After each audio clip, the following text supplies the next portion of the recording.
Всем привет, друзья! Вы в настоящем моменте. Меня зовут Виталий, со мной Лада.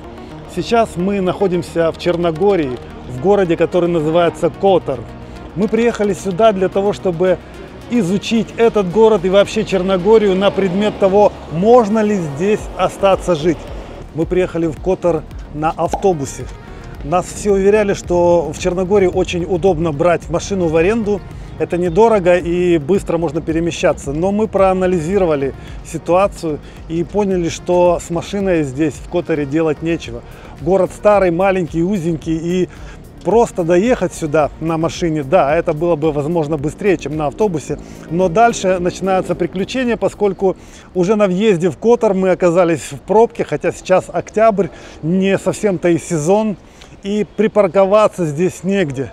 Получается, что машина практически бесполезна в самом городе, все равно мы будем ходить пешком, поэтому мы решили не заморачиваться, сесть в автобус и приехать. Билет на автобус стоил нам 6 евро 20 центов с одного человека, а машина обошлась бы нам гораздо дороже, от 35 евро. Сама аренда на сутки, еще плюс бензин, еще плюс парковки, и еще плюс нервы, потому что, знаете, балканское вождение – это особенность такая, мы уже с Ладой заметили, что водители здесь не особо стремятся пропустить пешеходов на пешеходном переходе и даже на зеленый свет иногда. Движение выглядит более опасно, чем в Германии. Вот смотрите, зеленый свет, а он подперся. Он должен был нас пропустить. Лада увидела котика. Кстати, в Черногории очень много уличных котов, и в Которе есть даже музей котов где-то. Вот, да, нам и музей не нужен. Короче, котов тут действительно много, они лежат повсюду, такие расслабленные, их, наверное, здесь кормят. Это уже как в Турции приблизительно. Красота тут, конечно, неописуема. Просто приезжаешь и рот открываешь и забываешь вообще, о чем ты хотел рассказать. Мы просто сразу же взошли на крепостную стену в старом городе, чтобы видеть этот прекрасный пейзаж, который открывается на Которский залив, на бухту. Это часть Адриатического моря. Весь город расположен между гор в такой лощине, и здесь вот красивенный залив, в котором припарковано много красивых яхт и даже очень большой такой какой-то парусный лайнер. Красавец стоит. Парусов не хватает, алых. Смотри. Но сейчас мы спустимся вниз, и там узкие улочки, аутентичные, древние. Городу уже больше 2000 лет. Он основан где-то во II веке до нашей эры, еще римлянами.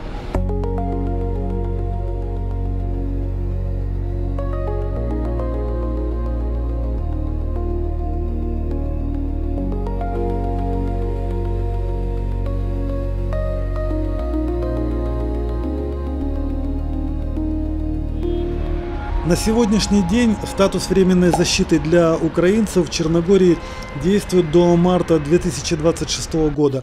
Но они, как и весь Евросоюз, рассматривают возможность продления этого статуса еще на год, до 2027 года. И сейчас украинцам, в принципе, можно запросто получить этот статус в Черногории. Стоит только приехать в эту страну, снять здесь жилье и иметь украинский паспорт и штампы в этом паспорте о въезде в Черногорию и доказательство того, что вы находились на момент 24 февраля 2022 года в Украине. И все, этого достаточно. И при получении статуса временной защиты вы можете в Черногории, во-первых, работать, во-вторых, получать базовое медицинское обслуживание и, в-третьих, имеете право на образование.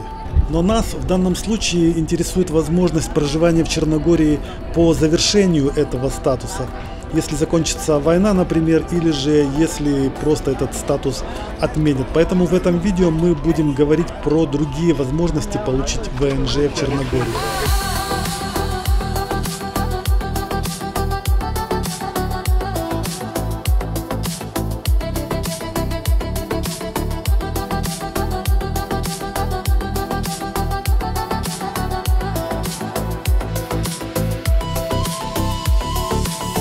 Чем привлекательна Черногория для нас и для таких, как мы, украинцев?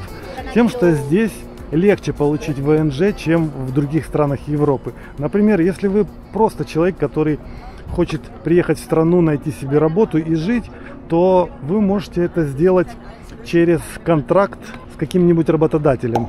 Но для этого сначала нужно найти работу, заключить контракт, потом приехать, показать этот контракт, арендовать жилье, и тогда уже вы можете рассчитывать на то, что вам выдадут временный вид на жительство на какое-то время. Обычно это на 1 год. Если же вы зарабатываете в интернете, вам еще легче получить здесь вид на жительство.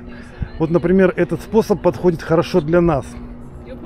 Дело в том, что Черногория поощряет людей, которые зарабатывают вне Черногории, то есть привносят сюда деньги из-за рубежа. Поэтому для цифровых кочевников создана особенная ВНЖ, которая позволяет им здесь жить только потому, что у них есть достаточный доход. То есть нужно приехать, показать, что вы имеете доход откуда-либо, например, в нашем случае доход из YouTube, и эта сумма должна обеспечивать ваш прожиточный минимум. Ну, то есть вы должны зарабатывать, например, 1500 на одного человека или 2 с лишним тысячи евро на 2 человек. Это брутто. И все, тогда вам разрешают здесь жить, вы находите жилье, и на 1 год вам дают вид на жительство. Потом через год вы его снова продляете. И что интересно, что когда вы прожили здесь легальным способом 5 лет, по любому из видов на жительство, то вы имеете право получить уже ПМЖ, то есть постоянный вид на жительство, а это уже почти гражданство. То есть человек на ПМЖ, он имеет все те же права, которые имеет гражданин, но он не голосует на выборах, может быть, еще какие-то мелочи не делает. Собственно говоря, многие граждане тоже не участвуют в голосовании по причинам неверия в то, что их голоса учитываются. Поэтому ПМЖ это очень хорошо, и через 5 лет в Черногории его можно получить. А тем временем мы с Ладой спустились с крепостной стены в нижнюю часть старого города, в Которе. И здесь своя собственная атмосфера. Этот старый город, он совсем небольшой. Лада заметила котиков. Видите, здесь за котов можно беспокоиться. Взять себе Можно котенка, да. Давайте чуть погуляем, и я продолжу рассказывать про другие возможности получить ВНЖ. Смотрите, какие старые дома. 3-4-этажные, не выше, все каменные.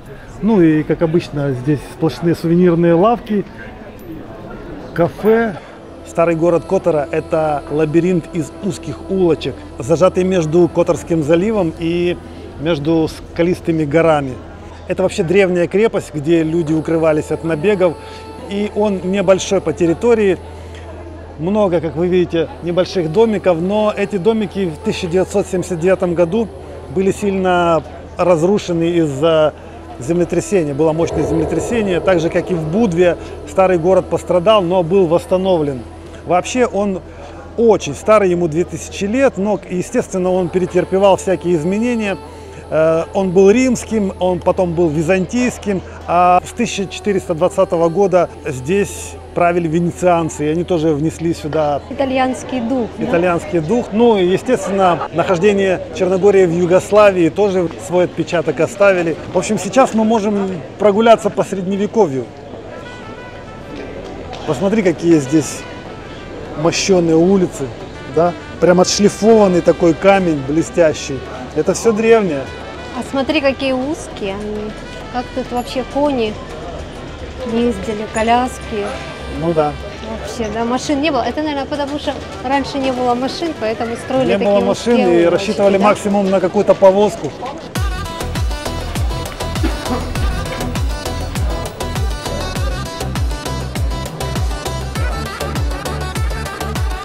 Мы приехали в Котор к обеду, и поэтому здесь очень много туристов. Нам советовали приезжать пораньше, но пораньше это практически невозможно. Очень сложно что-то снять здесь. Все друг другу мешают. Все ходят туда-сюда. А даже не знаешь, куда идти сначала. Сюда, туда. Ну давай пройдем в эту сторону. Давай. Вообще может показаться странным, что в такой обстановке я рассказываю про варианты вида на жительство, да? Но почему бы и нет? Будем одновременно смотреть на интересные лабиринты старинного города, на эти древние каменные стены, на туристов. Но мы потом обязательно еще поедем в нетуристические отдаленные места, там, где люди живут. Вот мы нашли одну из немногих улочек, на которой нет туристов. Возможно, она тупиковая. Я хотел рассказать о том, что для людей, которые хотят заниматься предпринимательством в Черногории, существует прекрасный вариант наподобие цифровой визы, но с расширенными функциями. Ага, ну мы тут пришли в ресторанчик. Сейчас пройдем мимо ресторанчика. Вот сюда. О, площадь с зонтиками. Вау, ляпота. Балкончики. Может, сесть поесть? Вентилятор, смотри, какой вентилятор. Дует. В чем заключается суть этой визы, о которой я рассказываю? Человек может приехать сюда и открыть здесь свое предприятие и быть, так сказать, директором своего предприятия, при этом не нужно иметь никакого капитала.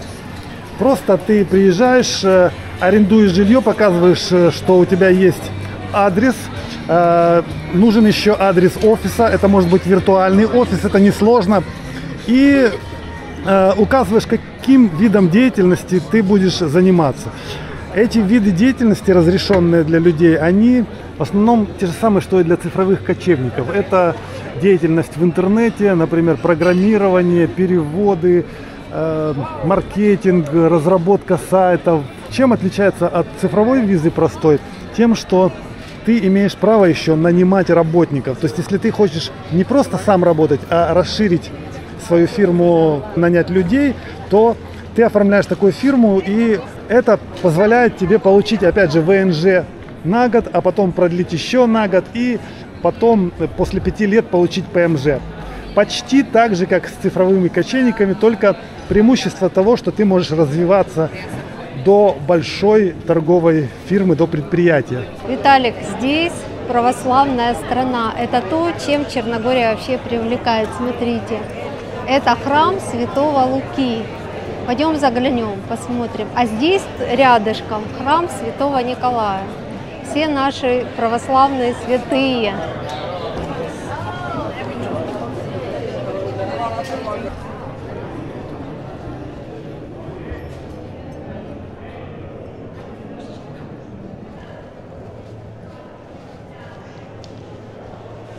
Для черногорцев важно, чтобы приезжие не отнимали рабочие места у местных жителей. Поэтому они охотнее раздают визы тем людям, которые зарабатывают где-то вне Черногории и тратят деньги именно здесь. Но существуют и такие возможности, как просто приехать по туристической визе. Можно приехать сюда на 90 дней. Но работать по туристической визе запрещено, как, впрочем, и в других странах. Не знаю, насколько строго здесь за этим следят. Это можно будет выяснить, если мы уже поживем какое-то время в Черногории. Но, насколько я знаю, люди умудряются жить по туристической визе в Черногории годами. По закону туристическая виза работает так. 90 дней ты проживаешь в Черногории, потом выезжаешь и можешь опять ехать в Черногорию через 90 дней и получить снова туристическую визу. Но на практике многие люди делают круговой оборот, выезжая из Черногории на 2 дня. Прожили 90 дней, то есть 3 месяца в Черногории, на 2 дня выехали и снова получили штамп в паспорте и снова живут 90 дней. И так годами. Это, конечно, сомнительная и рискованная операция, потому что однажды может случиться так, что на таможне тебя спросят, а почему ты 2 дня назад выехал и снова въезжаешь, и не пустить в страну, а ты при этом арендуешь квартиру в Черногории и не можешь вернуться в нее. Это будет, конечно, неприятность. Поэтому это, можно сказать, нелегальный способ. Ой, друзья, я думал, это не настоящая кошка сидит. Сидит как мумия такая, вроде как плюшевая, а она настоящая. Домных котов не реагирует. А привыкла к туристам. После Германии это очень странно смотрится, да, там коты очень большая редкость. Не трогай ее, ладно, зачем? Там люди тоже хотят сфотографировать.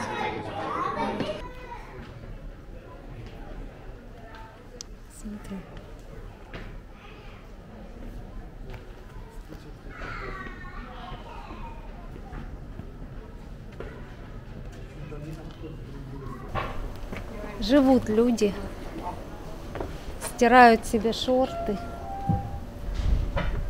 в таком домике. Там наверху тоже живут. Старый город, он жилой. Представляешь? Как это жить здесь? Даже интересно. Ну смотри, вот эти окошки, здесь же кто-то тоже живет, смотри. Смотрят в окошко друг к другу, да? Как Здесь, в Италии вот. Здесь явно никто не живет. Камолье. Ну да.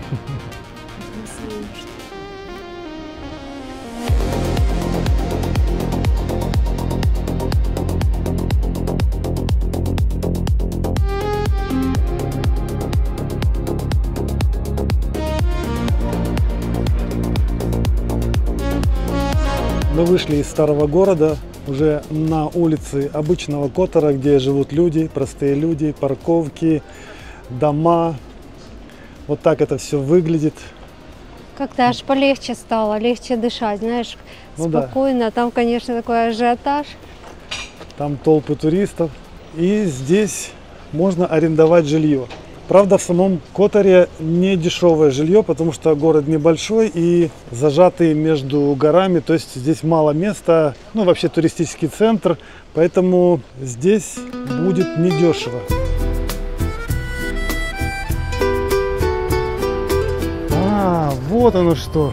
Здесь есть еще пляжи, смотри, люди загорают, пытаются загорать, только что было солнце, а теперь солнце закончилось, Все, тучки набежали. мы нашли это место. Мы можем присесть отдохнуть Да. здесь, по крайней мере. И, возможно, что-то перекусить. Рядом ресторан. На берегу Которского залива мы нашли ресторанчик. Очень уютный ресторанчик. Прямо на пляже находится. Мы с Ладой выбрали самый лучший столик у воды. Смотрите, тут голуби к нам прокрадываются. Некоторые люди купаются, солнце иногда выходит из-за туч, и здесь становится теплее, но, видите, мы одели курточки. Прохладно немножко. Да, ветерок дует с моря и становится прохладно. Когда в тени сидишь или... Осень, Виталий. все-таки середина октября уже, и здесь просто так вот в футболочке иногда становится некомфортно.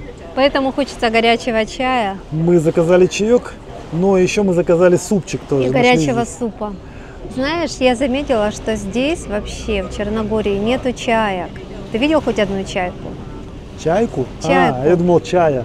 Чаек нету, действительно. Чаек нету. В Хорватии мы проснулись от бешеного крика чаек ночью. И они вообще были везде. Я видел только что, одна полетела, но маленькая. Здесь, наверное, нет вот этих породы крупных бакланов таких, да? Или же, может быть, это сезонно, они улетели. Может, они улетели, может, мы просто их не увидели, не обнаружили. Вот, смотри, чайка полетела. Есть они, есть. Но они здесь Редкие. и не такие шумные. Может, мы попали в такой период, когда у них был Не брачный льстятся. период. Да. Мы поискали жилье в аренду, и вы знаете, мы не нашли дешевого жилья, на которое надеялись.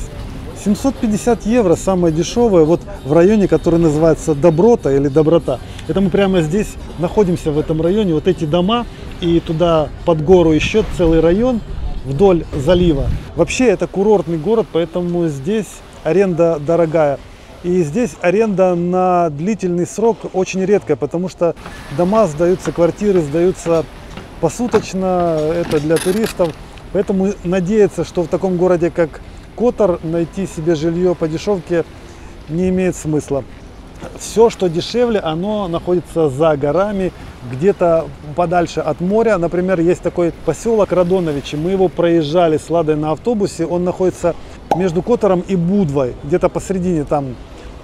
Когда из Тиватского аэропорта едешь, тоже его проезжаешь по дороге, далеко от моря. То есть моря там совсем нету, там есть трасса, которая идет на Будву. И тем не менее, это все-таки ближе, чем, допустим, дешевое жилье где-то под Горицей или где-то в северных районах. То есть Да, это жилье недалеко все-таки от моря. Подгорица – это столица Черногории, и, в общем-то, в ней как раз нормальные цены на жилье. Есть такой баланс некоторый между ценой и тем, что ты получаешь по инфраструктуре. Но он не у моря. Подгорица находится подальше, до моря нужно ехать 2,5 часа. Когда ты переезжаешь в Черногорию, то хотелось бы поселиться у моря, потому что это, то, ради чего ты выбираешь вообще Черногорию для жизни. Но, как показывает практика, у моря поселиться дорого, а селиться где-то в горах это только тогда выгодно, если ты получаешь ВНЖ через приобретение жилья. Есть такая очень интересная возможность в Черногории купить себе дешевое жилье, или не дешевое, если у вас есть деньги, и вам за это дают ВНЖ на год. И потом вы его опять же продляете каждый год, через 5 лет можете получить ПМЖ. Причем самое интересное, что дешевое жилье может быть даже от 5000 евро, если вы найдете, если это не гараж. И даже яхта считается уже жильем, которое может вас привести к ВНЖ. Но нужно показать, что это жилье пригодно для проживания, потому что если там вообще руины, то вам откажут. Поскольку тоже не дураки, да, и скажут, что же, вы там не сможете жить, вы нас хотите обмануть. Спасибо. Thank you very much. Thank you. Хвала. Спасибо. Нам принесли суп, наш рыбный супчик, и мы с Ладой его сейчас с удовольствием попробуем. И смотри, еще такие лепешки принесли. Мои любимые. Чуть-чуть подгоревшие. На костре жарили. Теплые, ладно. Хватай лепешку. Я попробую, да? Да, пробуй. Так, друзья, рыбный супчик. Действительно, как уха. Вкусный? Ура! Хорошо, когда получаешь то, чего ожидаешь. Потому что в китайском ресторане нам когда принесли сладкий суп, и мы не смогли его есть. Всем приятного аппетита. Ого! Какая огромная лепешка. Еще и горячая. Напоследок нам уже принесли даже тортик, хотя я думал, про него забыли. В общем, 26 евро 40 центов обошелся нам весь этот обед. Но вопрос в том, что это непонятно вообще. Почем суп, почем что, почем хлеб.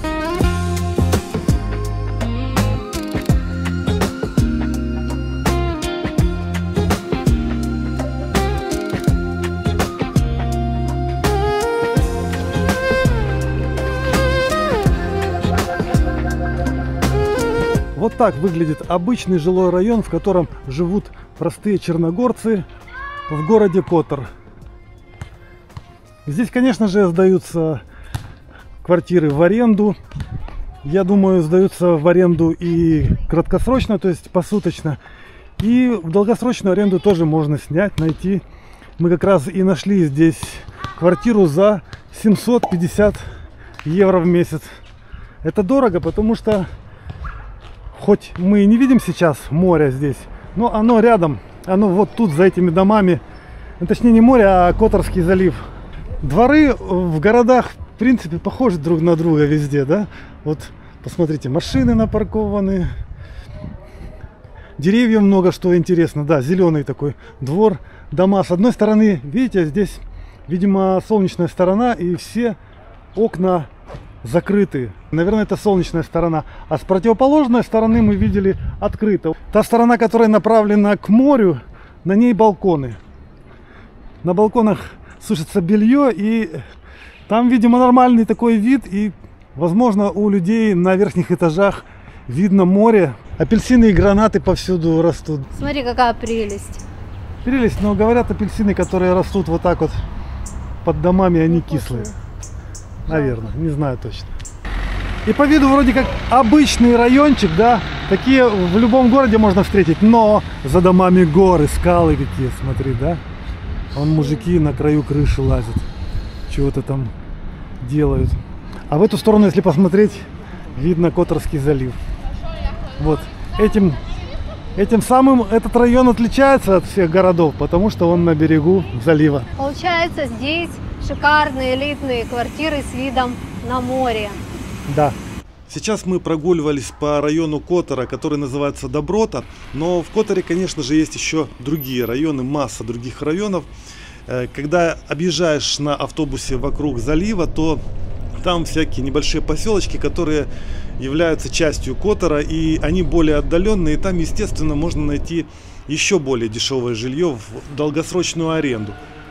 Мы видели даже объявление «Небольшая студия за 150 евро в месяц». Это очень хорошая цена, но, скорее всего, туда очень трудно добираться, и оттуда очень трудно выбираться. С учетом постоянных пробок в этом районе, жить там не совсем комфортно, и, возможно, там нет никакой инфраструктуры. Но это все-таки недалеко от залива, недалеко от моря получается. А нам с Ладой хотелось бы посмотреть, как живут люди вообще вдали от моря. То есть там, где море видно на горизонте аж, скажем так, за 10 километров от домов. И такой поселок есть у нас по дороге в Будву, называется Радоновичи. Мы сейчас туда проедем. Нам очень хочется посмотреть, как же люди там живут и сколько там стоит жилье. Ради того, чтобы лучше узнать Черногорию, мы с Ладой пустились на рискованное предприятие. Вышли посреди трассы в селе Радоновичи. Это село находится между Тивотом и Будвой, где-то на полпути среди гор. Трасса должна быть хорошей, по этой трассе все время ездят машины, но она сейчас на ремонте, и поэтому здесь такой ужас. Вот, например, посмотрите, что происходит возле остановки, прямо автобусной. Здесь речка небольшая протекает, и здесь вот делают для нее какую-то опалубку, наверное, будут ее в бетонные берега закрывать. Вот это село раскинулось туда и на другую сторону тоже. Мы еще пока не решили, куда пойти. Я еще хочу сказать, что билетов сюда нету, из которого нам билеты не продали. Сказали, сюда билетов нет, поэтому мы высадились посреди дороги.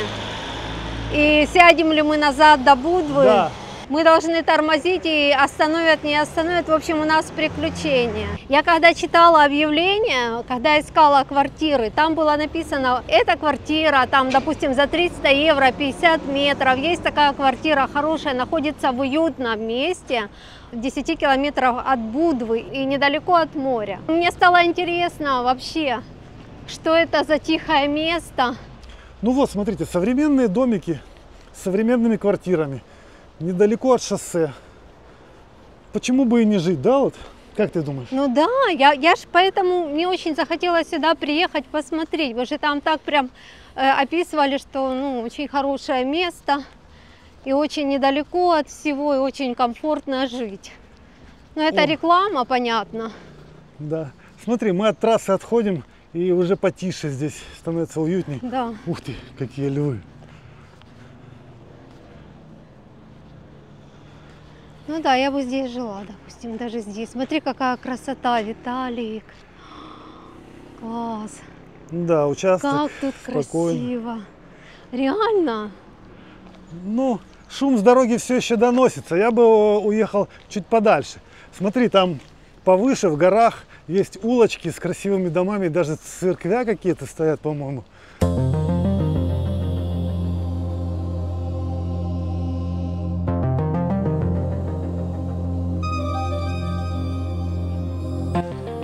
Кто-то говорил, что в Черногории, в таких селах, люди не закрывают машины на ночь, оставляют ключи в зажигании, потому что здесь обычно нету чужих и никто ничего не ворует.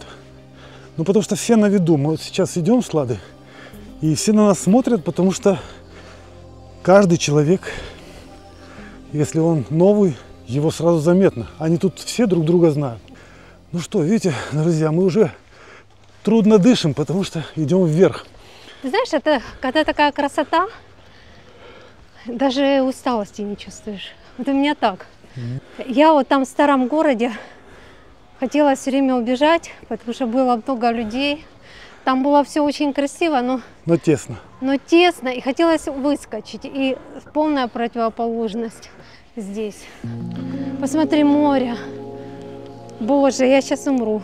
Ну, действительно, представь, вот даже в этом домике чудесно жить классно. Представь, мы снимаем такой домик, он как бы невзрачный, он стоит на обочине где-то, да? Здесь даже у него балкон, вон там с видом на море. И это шик. И если ты работаешь в интернете, то что еще нужно?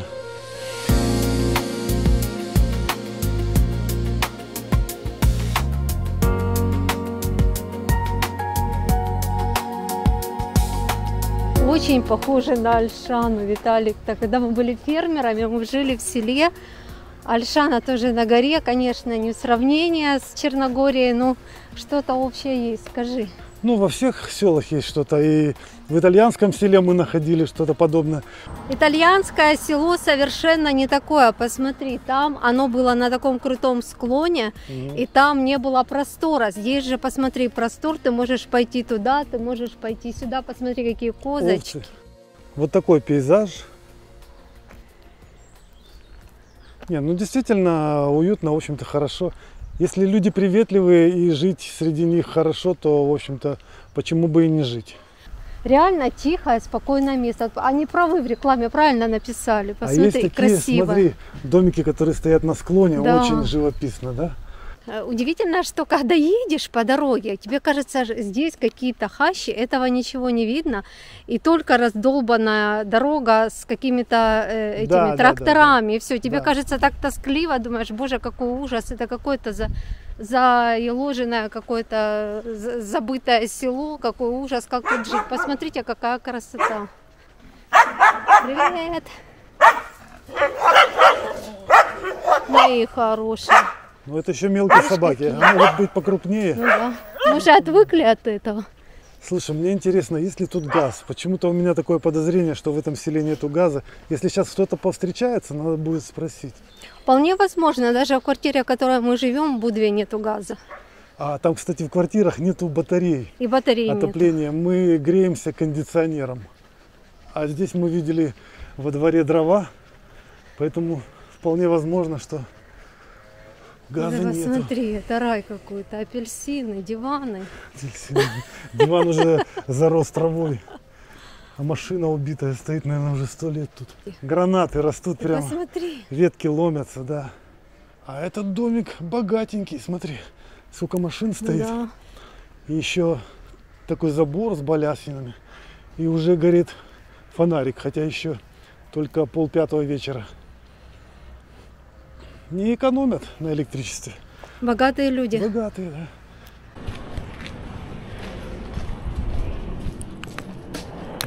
А в сезоне апартмани дорого.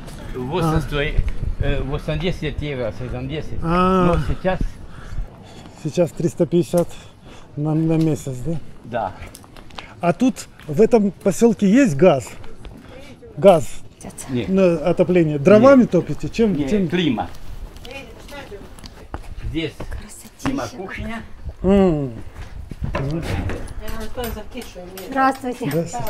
Тут кухня, кухня? вода, Это свет. кухня. А, То поспрямнуто. ну да. Ага, То ага, ага. и вот здесь комната. Здесь и может вам идти, но так посебно. Они имеют апартманы, я покажу. Ага. Но апартманы дорого. Апартманы дорого, да? Да, дорого. Нам подешевле. Видишь, здесь комната, купатива, очень А, хороший. это ванна, да? Хороший Ага. купатива. И все Ага, нормально. работает все, да? А все работает новое. Ага, И посмотри, все работает. Ага. Все новое. Класс. Попробуй Машинка воду стиральная, все есть. Все. О, вода, Все все. нормально. Бойлер, да, горячая Бойлер вода. новый, все прописано. И Всё комната. есть, ага. И здесь терраса. Ага. И Терраса. здесь. И Очень вас хорошо, никто, очень хорошо. никто не удерживала. И можно сами Ага. спокойно сидеть. Ага. Можно, И да? комната. Можно войти, да? Телефон, телевизор. О, так И классная комната, Красиво, кровать, красиво. шифонер, есть. И мало Есть. телевизор, климат. телевизор. И- Вообще класс. Шифонер. Можно пьешь. Так. Все. М. Один месяц деньги. Да, да, деньги. 350. 350. О, я И хорошо. может 20 евро электрика максимум. А, еще Ну плюс да, это электрика. А вода нет. А вода нет, не? Вода нет. Вода нет. А воду можно из-под крана пить воду? Из-под крана? Конечно, все. Извор у нас близко. Это Ага. сад у вас. Отлично. Да, фрукты, овощи, лимон, мандарины. Это что, лимоны? Да, лимон очень много. И, Ух ты. и мандарины Настоящие. имеют. Их можно есть? Они такие вкусные. Мандарины? Да. Конечно. Сейчас им отдам. Я вам подам. А интернет есть хороший? Есть, виноград, видишь? Хвати высокий, Игорь. Обалдеть. О, Да убери жену свою. Дай попробовать. Посмотрите Бэтмен. Бери горе, поприся. Еще есть Нет, то дорого, апартман. апартман не дорого. дорого, Но да? все равно можно посмотреть. Посмотри, Посмотреть. посмотри. Смотрите, какой вид Она будет вообще. посмотреть. Ага, хорошо, спасибо. Да, да, спасибо.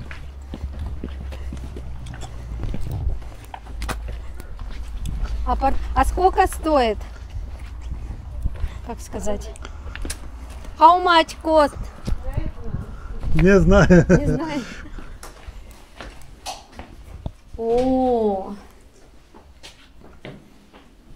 О, как красиво. Да ты что, это спальня, Ух ты. кондиционер. Видно море, да?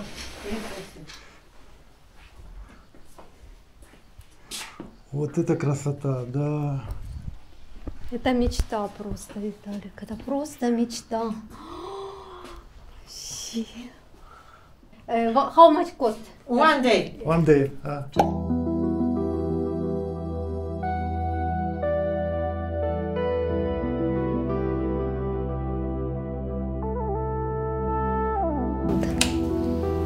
Такой санузел. 40 евро в сутки. И холодильник.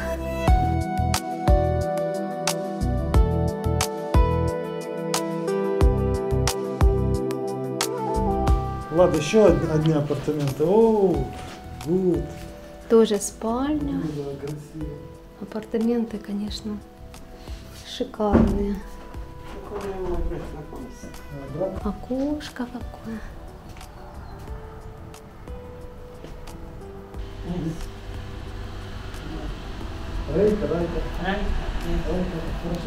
Совершенно случайно мы подошли к парню и спросили у него, есть ли в этом селе газ. А он ничего не понимал по-русски и позвал деда. Дед говорит по-русски немножко и начал нас угощать от гранатов, надавал нас. Кстати, очень сладкие. Да. И показал нам свои апартаменты. Оказывается, они сдают здесь отдыхающим апартаменты летом. Сейчас не сезон, сейчас у них никого нету, они строят себе новые дома. Но он сказал, что может сдать, таким как мы, например, вот эти вот небольшие апартаменты за 350 евро. На год может сдать, а Ну, можно даже и на 2, на сколько 350 хочешь. евро в месяц, да, и на Да. какой-то длительный срок может Да. сдать. А те апартаменты, которые получше, они сдают по 40 евро в сутки сейчас. А в сезон по 80 евро в сутки. То есть Да. на зиму они могут сдать нам за 700 евро за месяц эти В апартаменты. месяц, то есть мы можем, здесь можно такие апартаменты снять 700 евро в месяц, но это, конечно, дорого, но там помещается 4, даже 5 человек, там очень большие, там 2 комнаты, один большой диван, одна большая кровать, то есть, конечно, шикарно, конечно, с таким видом, там вид из окна, вот этот вид на море. Но газа у них здесь в поселке нет, они электричеством греются. И Кондиционерами. и дровами тоже, да. Лада, блин, испугалась машины, упал. Вылезай давай, ты машина. Потому что машины ездят. Дорожки нету для людей, пошли по дорожке. Машина ехала, Лада отошла и упала в кусты сюда. А смотри, там Там вообще, ты могла там улететь бог знает куда. Хорошо, что ты на кустах повисла. обрыв. Там обрыв. Из инфраструктуры здесь есть вот пекарня, такой хлебный магазинчик, ресторан. Ну и возможно там дальше есть еще, может и школы, и садики есть, не знаю. А вот какой-то автобус, может быть, нас подберет. Я не люблю. А Путин фашист, Ленин, Сталин фашист. Точно. Мы ждали автобуса из Радоновича для того, чтобы доехать в Будву. А остановилась машина, и такой разговорчивый попался дедушка, говорит, мы спрашиваем, сколько? Он говорит, 5. Мы садимся, он говорит, 5 с одного. 5 евро. Ну, в общем, 10 евро нам пришлось заплатить, но мы не пожалели, потому что мы всю дорогу слушали политинформацию на смеси языков. Русский, сербский и немецкий оказалось. Этот человек жил в Германии 30 лет, и он по-немецки шпрехает так. Лучше нас. Да, и мы, кстати, его понимали. Он переходил с языка на язык, и когда на немецком мы его нормально понимали, ну, кроме некоторых слов, мне кажется, он их особенно по-своему как-то выговаривал. Но он так уверенно и говорит, что не подумаешь, ну, это мы должны к нему Да, в общем, приспосабливаться. он рассказал нам за этот короткий путь всю политику мировую, проанализировал, сказал, кто фашисты, кто не фашисты, кто прав, кто виноват и где будет хорошо. И сказал, чтобы мы оставались в Германии, и я шел работать водителем автобуса, да, а Лада, чтобы шла медсестрой работать, и будет вам счастье. В Черногории, говорит, делать нечего.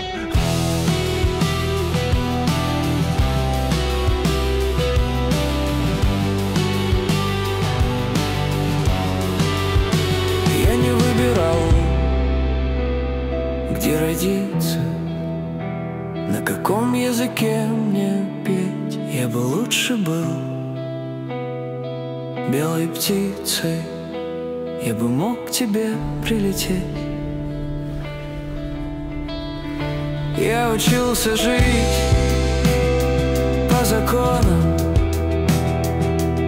которые придумал не я. Я иду, куда меня гонят страхи и желания.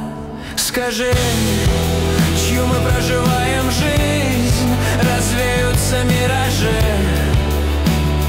Кто жил? Скажи, отчего мы всегда без